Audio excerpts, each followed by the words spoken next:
అందుకని అంట వివాహం చేసుకున్నప్పుడు జాగ్రత్త, చూస్ ద రైట్ పర్సన్. అందంగా ఉందా, డబ్బులు ఉన్నాయా, ఉద్యోగం, ఇది కాదు. క్యారెక్టర్ చూడు. చివరికి నిలబడేది క్యారెక్టర్. ఏది పోయినా ఉన్నా నిలబడేది క్యారెక్టర్ మాత్రమే. క్యారెక్టర్స్ అంత ఈజీగా మారవు. క్యారెక్టర్లు మారవు. స్పైన్ లేకపోతే స్పైన్ చేయలేవు, కష్టం. స్పైన్ రిపేర్ అయినా రిపేర్ చేయొచ్చు, పాడైనా కూడా రిపేర్ చేయొచ్చేమో, కానీ స్పైనే లేకపోతే స్పైన్ లేవు. అర్థమవుతుందా?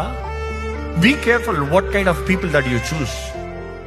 Be very careful what kind of people that you marry. Be careful what kind of relationships you coming into. ఈరోజు ఎంతో మంది వారి యవ్వన కాలంలో అసలు ఈ కంగారు. కానీ ఇక్కడ యోసేపు దగ్గర నుండి నేర్చుకోగలిగింది, మరియ దగ్గర నుంచి నేర్చుకోగలిగింది ఇంకొక క్యారెక్టర్ ఉంది. ప్రతి యవనస్తులు నేర్చుకోగలిగింది. అసలు యోసేపు పెళ్లి చేసుకున్నాడు, కానీ ఏమైంది? భార్య అయింది. కానీ బైబిల్లో రాయబడి ఉంది, శిశువు పుట్టేంత వరకు తనను ముట్టలేదంట.